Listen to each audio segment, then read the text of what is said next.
Hello, everybody. Welcome to another installment of A Rebel with Applause, without applause, coming to you from my little nutshell of infinite space right here in the beautiful Beechwood Canyon. With me today is a special guest. You might recognize him already. He is a full-blooded native of La La Land, a graduate of Theodore Roosevelt High School, East LA College, and UCLA, and he has just about touched every base imaginable in public service. First, and in many ways most importantly, as a union organizer and an advocate for public employees. He later went on to the California State Assembly, where he rose to the speakership. He then became a member of the LA City Council. He was elected mayor, the first Hispanic in over 130 years to serve as mayor.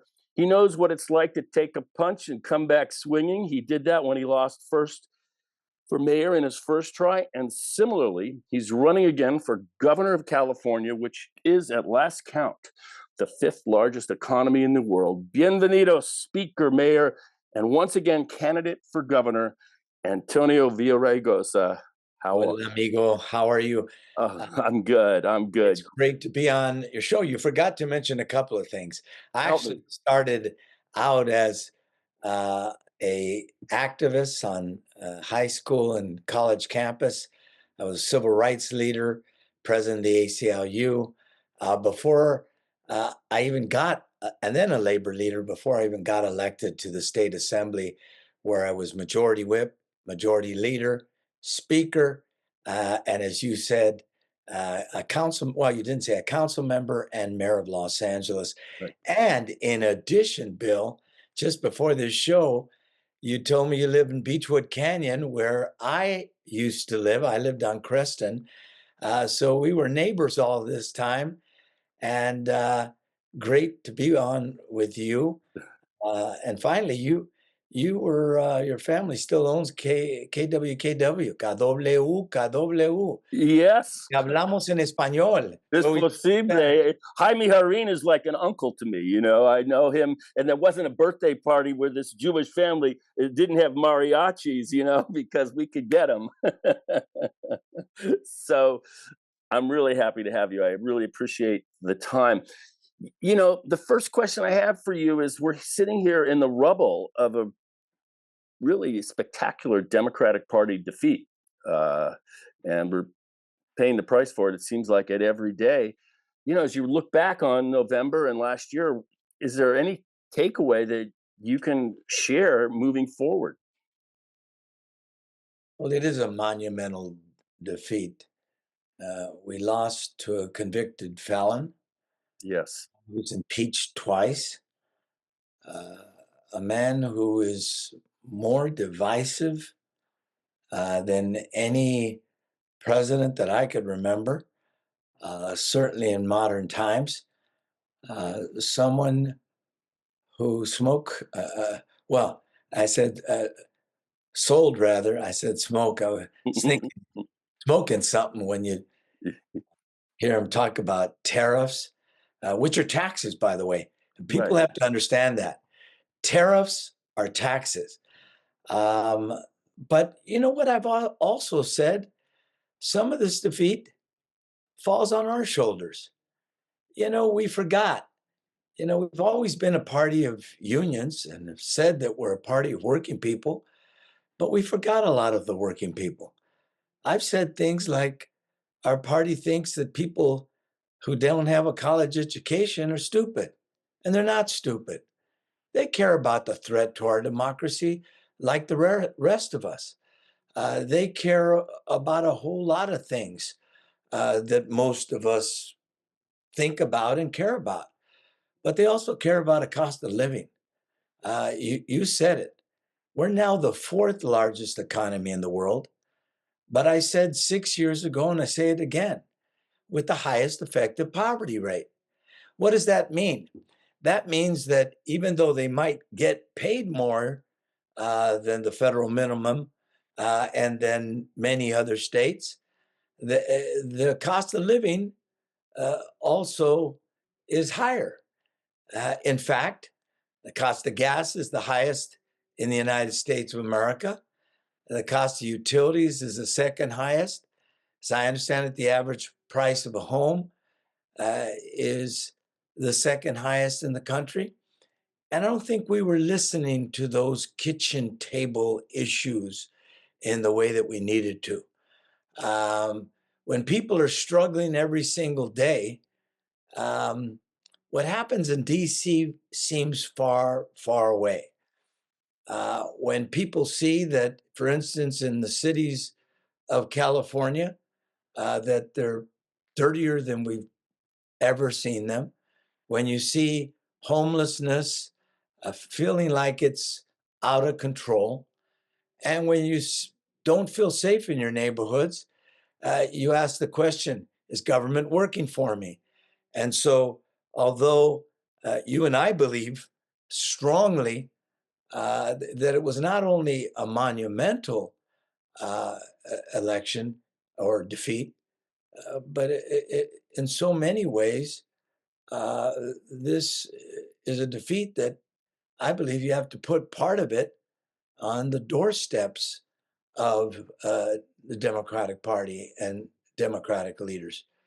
Now, having said that, I do believe we need to challenge uh, Donald Trump, particularly where what he is doing is disproportionately impacting Californians. The tariffs is one area. Um, his attack on the Department of Education is another area because, as you know, Department of Education focuses a lot on uh, the left behind, uh, the communities where our public schools haven't worked in quite the same way as they've worked in other places, uh, the disabled community, and as well. So there are a lot of things we need to be concerned about. But as I'm running for governor, I'm focusing a lot on what's broken here. I don't think it's enough to say, uh, I didn't vote for uh, Donald Trump. I don't believe uh, he is doing a good job.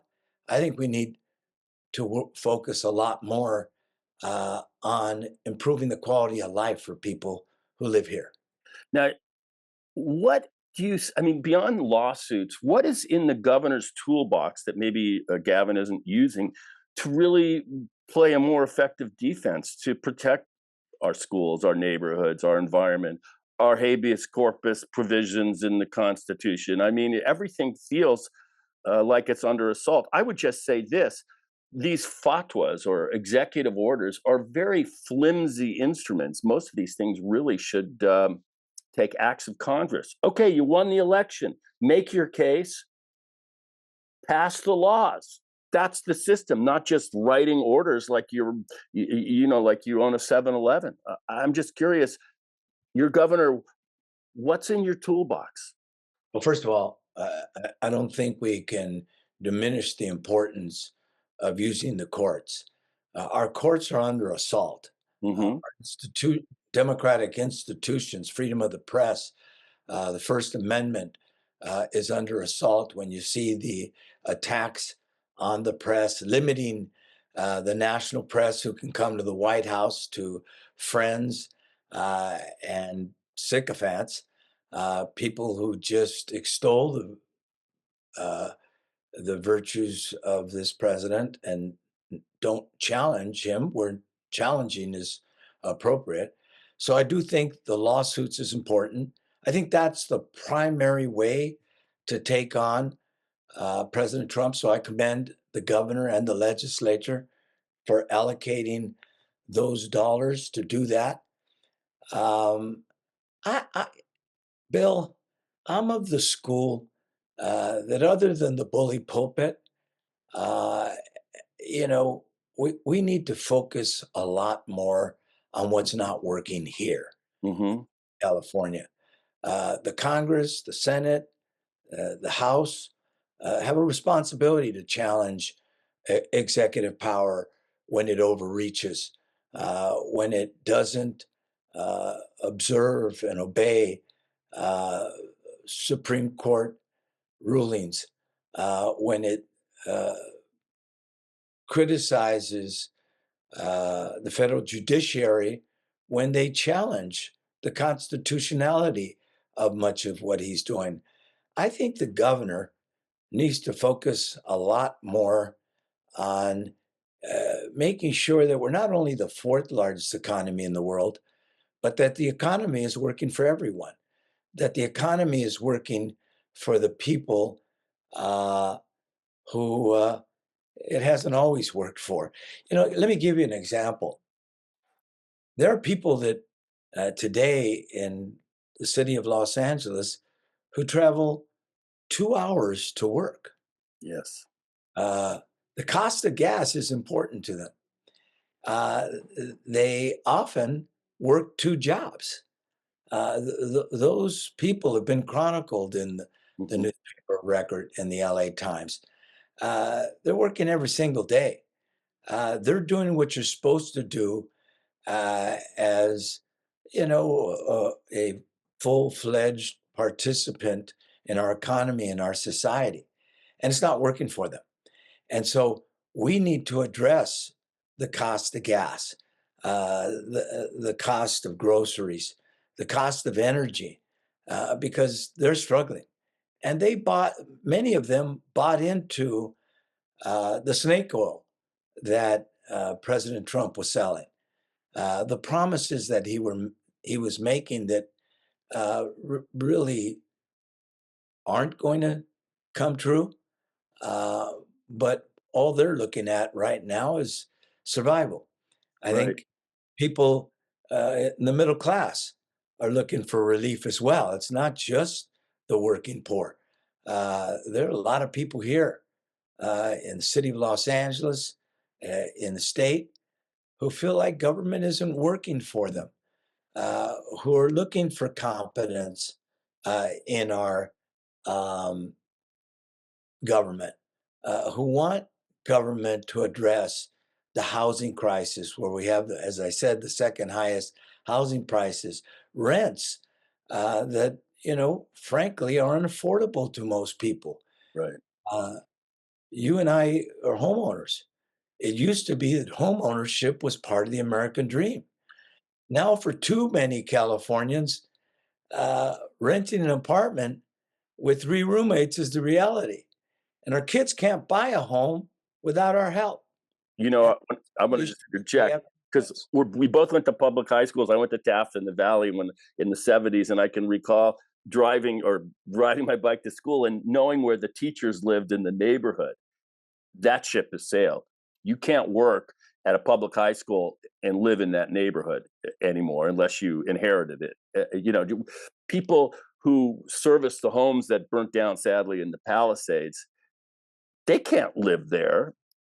It's impossible.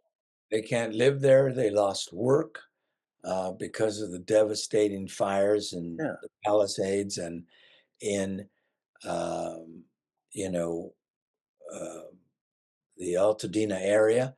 And there's no question that people are asking and saying to governmental leaders, whether they're Democrat or Republican, we want our federal government to work. We want them to observe the Constitution and the Bill of Rights. We want our state and local governments and our school districts to work too. You know, there's a lot of talk about Doge, and I think we're all highly critical of the notion that you eliminate fraud and find efficiencies and get more accountability with a chainsaw, because that's what they did Yes. without any evaluation, not even a you know temporary 30-minute evaluation. They came in cutting. That's not what we need to do. On the other hand, I think people do want our government to work. I think they're asking the question, for instance, Bill, we've spent tens of billions on homelessness. Where's the money gone?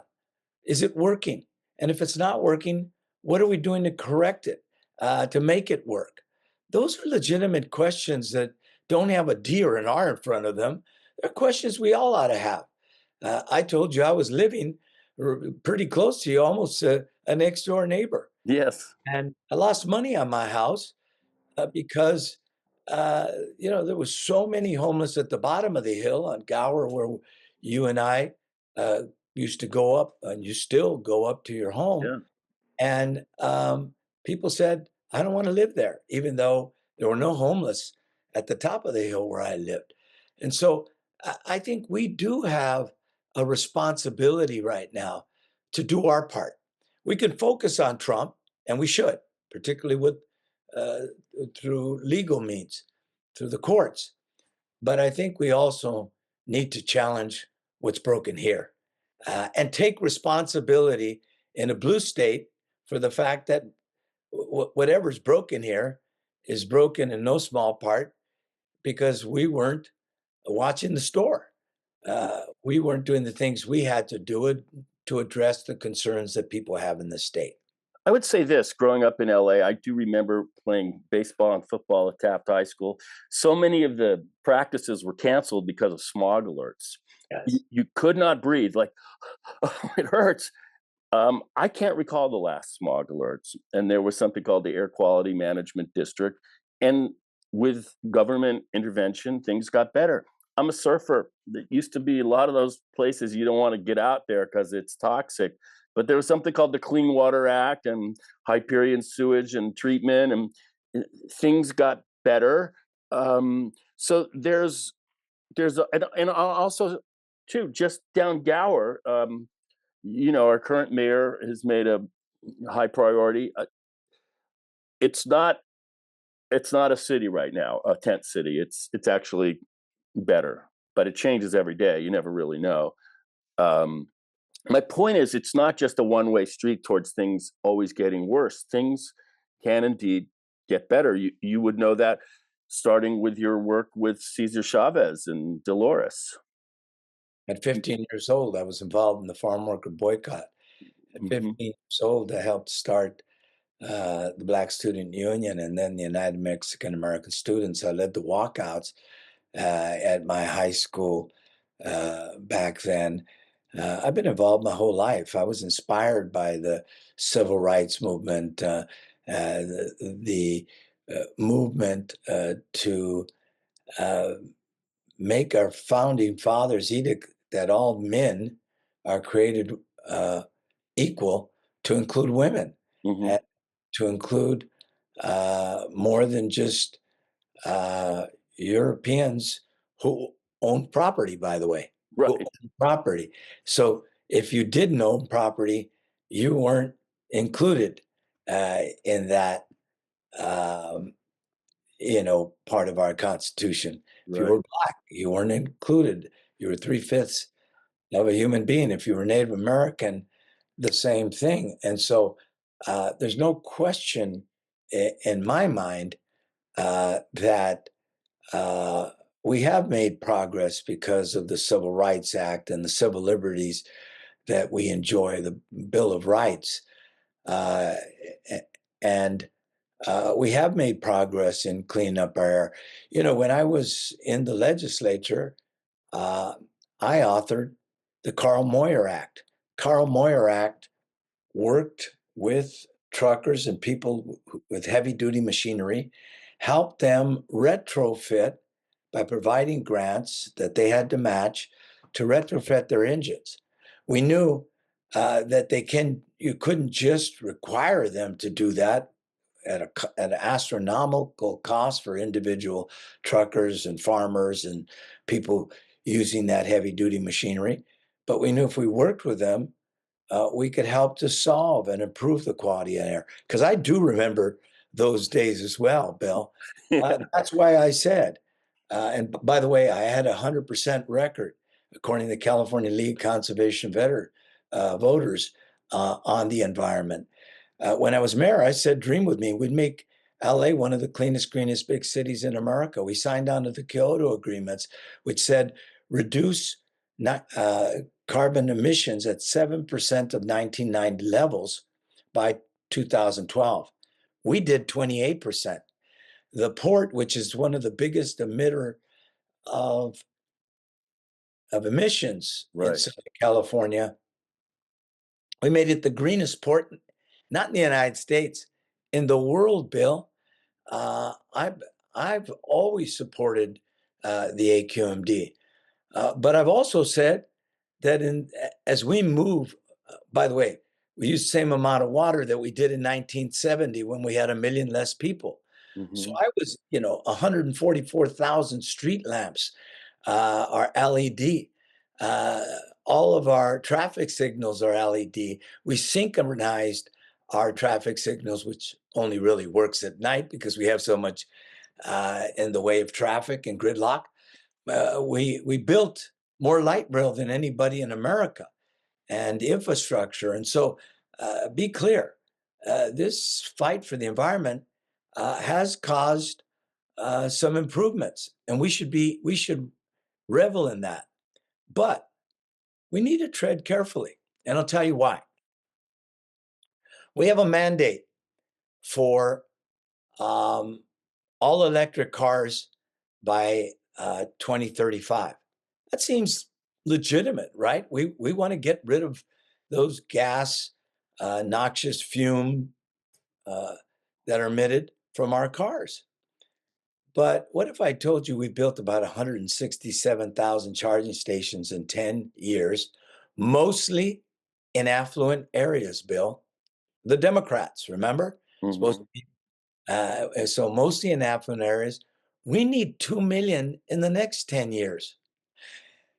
And even if we built that 2 million, we haven't been building transmission lines. So we wouldn't have the grid for that edict. So what are we doing? We're saying to people, let's get rid of our refineries where thousands of union jobs, uh, refineries on the West Coast, last time I looked, is a national security issue. They produce the cleanest fuel in the nation with uh, the highest gas prices. 5 days after we lost an election where people said that the cost of gas and groceries was high on their mind and why they voted uh, for Donald Trump, we uh, move in this state to make the fuel cleaner still. Um, and SC says it could cost up to $1.25 to $1.50 a gallon more.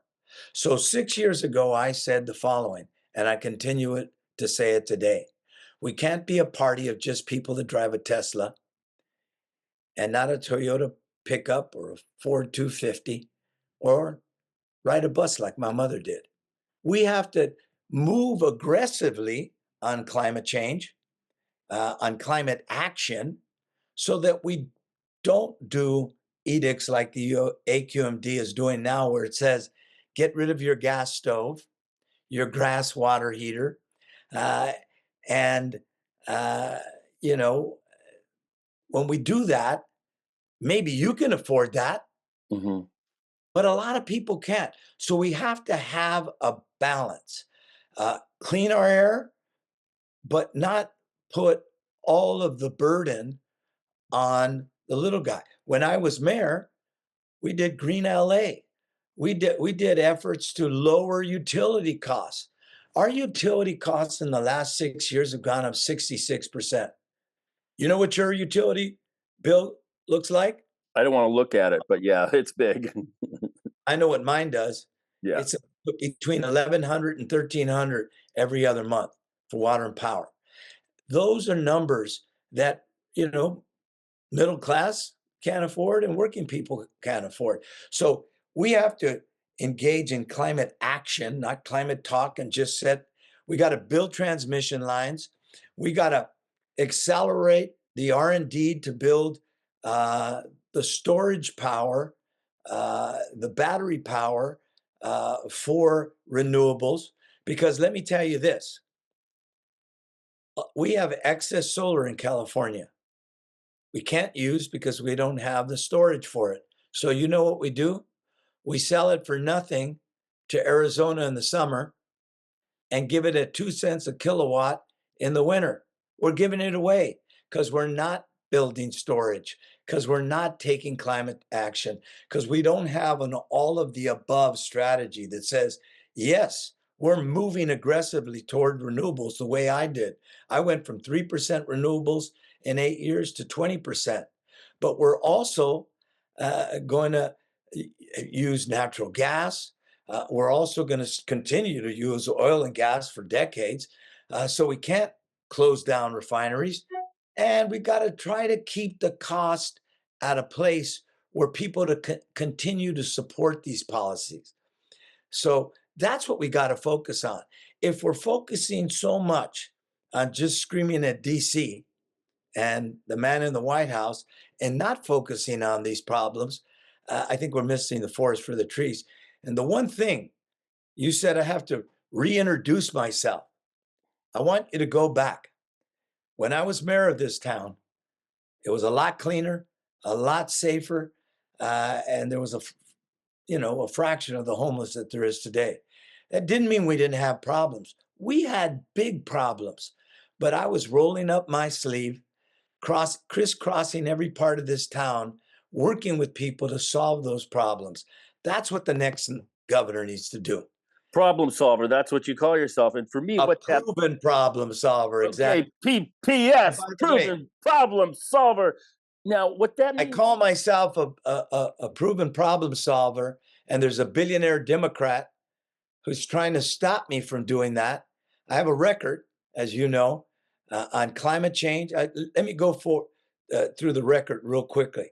by all means, I was Speaker of the California State Assembly, and we got two budgets with a surplus. We only had 42 and 48 votes, so we didn't have a supermajority. One year I had to work with Republican Pete Wilson, and the next year with Gray Davis. We passed the largest expansion of healthcare, responsible and sensible gun laws. We focused on the quality of life of people in California. Later, I became mayor, as you said. LA was one of the most violent big cities in America. We reduced that violence by 48%, nearly a 50% drop in violent crime to 1950 levels with constitutional community policing, expanding after school programs, growing our police officers by 1,000 officers, taking guns off the streets of California, summer youth jobs. We had an all of the above approach on crime and criminal justice. 1 out of 3 schools were failing. You said you went to Taft. The San Fernando Valley was talking about seceding from LA's schools. Remember that? They're yes. not talking about that anymore. By the time I left, it was a 60% increase in the graduation rate. Built more infrastructure and trains and public transit than anybody in the country, and anybody in an 8-year period of time in my city and state. Um, and finally, #1 American city in reducing carbon emissions, #5 in the world. We were focused on work. So when I call myself a proven problem solver, I'm not just talking, I got a record. So you have a billionaire businessman who sues me in federal court and says, you can't use that term Read that. because I've used it when I got when I announced my candidacy in November. I announced mine in July. We have a launch video that talks about proven problem solver. More importantly, a record that affirms and confirms that I've been a proven problem solver. And he's trying to stop me from doing that. And what I've said, Bill, I'm going to stand up for the Bill of Rights. I've always stood up for our Constitution. We have freedom of speech in this country. And I'm not going to let a bully push me around and stop me from saying what's just a commonly used slogan, by the way. I'm not the first person to call him call Not himself a problem solver. Probably been hundreds, maybe thousands of politicians who have done that. I think what distinguishes me from him is I actually have a record. And so we're in federal court. We'll be in federal court. He's filed that claim against me, and we're going to fight it, even if it means draining my account for governor, because I'm going to, as governor, stand up for the Bill of Rights, stand up for the Constitution, stand up against bullies who want to stop us from challenging the status quo and from pointing, in my case, pointing to a track record that's incontrovertible. well, to me, problem solver.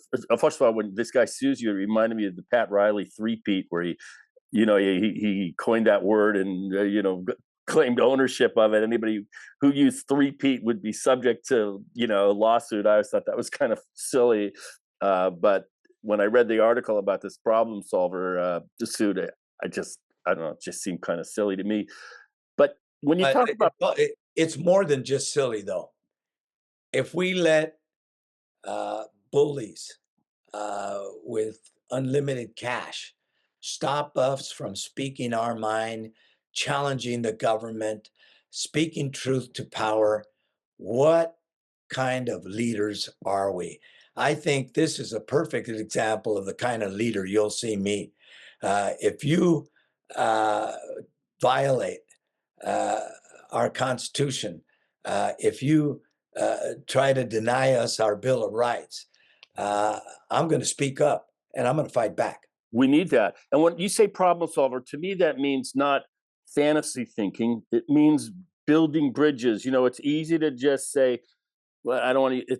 It's off topic, but river to the sea, whether it's the Palestine or the Israelis. Guess what? Nobody's going away. It's fantasy thinking. Get real, make a deal.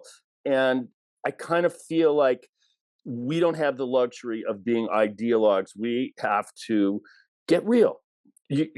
We can't move to a utopia without oil. We can't get there. It's just not.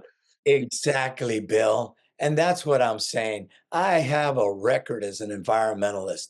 I have a record of improving our schools, a record of taking on violent crime and making this city safer, a record across the board at, solving our budget problems. If you remember, Bill, I was mayor of LA when Wall Street downgraded our municipal bond ratings and said we were going bankrupt. The newspapers, regularly spoke about the prospect of bankruptcy, and I said, not under my watch. I said, I'm going to make the tough calls, and I did. Today we're looking in LA at $1 billion deficit, but the general fund is now at 7.5 billion or so. My general fund was 4.7 billion, and I had a $1.2 billion structural deficit. I had to make tough decisions, and I wasn't afraid to make those tough decisions. And I knew that it wouldn't be popular. It wasn't going to be popular to shake up a school district that, essentially said to me that you know, 1 out of 3 failing schools has a lot to do with the poverty we have. And there's no question that poverty plays a role. But we had a 60% increase because we didn't accept that. We said we can improve those schools. So you're right. My record as a proven problem solver is something that's incontrovertible. I'm going to defend it, but I'm not just defending my free speech. I'm defending yours, Bill. Your ability to get on this podcast and say what you want, what you believe is true, fact based, of course, to challenge the government. And, we're not going to let some uh, billionaire uh, do that because he thinks uh, he's got gobs of money and can, tie me and bully me from making the case that I got a record. Well, my thing is, if you want to protect free speech, speak freely, and also support journalism. I Subscribe to the agree New with York you. Times and the Washington Post. And if there's a knock on my door in 30 seconds and says, "Hey, we got a one-way trip for you to El Salvador, come on," We got to challenge that. yeah. We got to challenge that. There's no question. But again, that the place to challenge that, use the bully pulpit, but the real place to challenge it is in the courts. Uh, Now today I saw the LA Times before I clicked on with you, and 100% I tariff was in the imposed. gym before I. You Uh, look great. You look great. I swear, if people say, "Bill, how old are you?" I go, "I'm 69." You look great. Yep, for 69. For 45, I don't look so good, but that's another another story. But 100% tariffs imposed. I just read this in the morning on this is a term that doesn't really make sense, but foreign films. Now, I'm directed a movie and I've been an actor too, and it And a seems like comedian. a comedian, yes. He's using a sledgehammer, which perhaps needs a scalpel. He's using sticks instead of carrots. We've got a big industry here that is in a free fall, in my view, Hollywood. Um, But let's be clear, Bill, and I'm not for his tariffs. It's just going to cause retaliation. Uh, right, you know, yes, we often film in other countries. Let's incentivize people to film here. Uh, a lot of the runaway production that has occurred over the last 20 years or so, 25 years, here in this city and in this state has nothing to do with the tariffs. And again, right. I'm opposed to tariffs because tariffs are taxes. It has everything to do with our unwillingness to support film, to support our actors. And more importantly, when I used to rock a red carpet and I'd get criticized by the newspaper of record about how often I walked a red carpet, this is what I would say, Bill. I'm walking this red carpet because the jobs behind the camera are more important than the people in front. You know, that we had somewhere around 250,000 direct and indirect jobs related to film and TV and entertainment production in this city and in this state. We've lost more than a third of that. And we have because California has failed and LA have failed, but particularly California, because they're the ones that give credits to compete with the other states. So, yes, we've lost production out to countries outside of the United States, but a lot of the production we've lost has gone to New York, has gone to Georgia, has gone to Louisiana, has gone to New Mexico. New Mexico, and now more and more New Jersey. So we've got to address that. Yes, it's gone to Canada, it's gone to Britain and Europe. But I'll tell you something. We it's not enough to point at Trump and the tariffs. And I did this morning. Uh, the- uh, our port, the largest port complex in the United States, LA Long Beach, is missing a whole lot of ships. And Yeah. they are because these tariffs are going to kill us, our economy. Tariffs are taxes, as I said earlier. And be clear, nobody gets hurt more than California. So I'm going to speak up on tariffs. But a lot of our runaway production has nothing to do with Donald Trump. It has everything to do with failed leadership in Sacramento to address this crisis. And by the way, let's be clear. They're moving from 350 million to 750. Uh, just to give you some context, uh, Georgia has a $1.5 billion credit. I believe that California needs to have a credit to compete. And if it means more than Georgia, so be it. People that live in Sherman Oaks and Studio City and Tarzana and in the San Fernando Valley, here on the west side, all over this town, rely on film. And I'm going to fight for them. No one, like someone who comes from LA, will take this fight as seriously as I will, because I've been fighting for Hollywood my entire public life. I'll tell you a quick story. One of a girlfriend of years ago was a Pilates instructor. She worked at a chiropractic's office, and about 80% of her business that came through the chiropractic was people from Motion Picture Health. In other words, they those were benefits that they used for rehabilitation. That's gone. That in other words, it's not just the people behind the cameras or in front of the cameras. It's people in the larger community that Exactly. serves The those people. caterers, the production people, yeah, it's all of that. And remember this, that's why I said direct and indirect jobs. It's a whole lot of people that support that industry. And as governor, I'm going to bring it back. Quick thought, I've been down to San Pedro and Cabrillo Beach trying to learn a wing foil sport. And I urge people to go to that port and see the container ships backed up from Asia, the the cranes. You want to make crane the state bird. I appreciate that comment. Like I did for LA. I Right, made the crane the official bird of Los Angeles, and right, we're going to build again. If you haven't read the book Abundance, Democrats need to build. We need to build transmission lines. We need to build roads and highways. We need to build the infrastructure we need to support our economic might. We need to build the housing we need. I right. think you're right. The ships, the trucks, the rail links, this huge port, and I'm sure it's the same in Alameda, but there is nothing like the Long Beach, LA harbor. The amount of stuff, the economic engine that really is trade. It's Bodie, California now. It's ghost town, and I it's was there on set. I was there on Friday, Bill. There were no ships.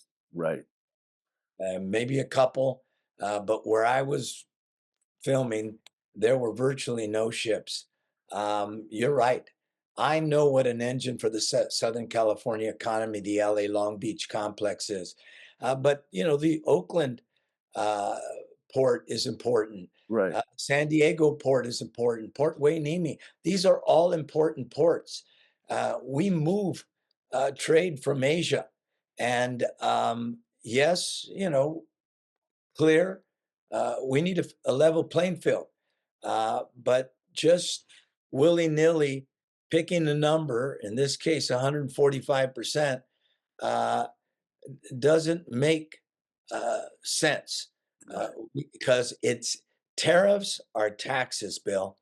And by the way, our port complex creates jobs in all 435 congressional districts. That's how important it is to the US economy, to the Southern California economy, and to the California economy. And we need a governor that understands that. Historically, the only people really that care about the LA Long Beach port are the people representing the general area. Everybody else really doesn't realize the impact of these ports to right. move our ag goods, to move all of the things we export and import. And so I understand it.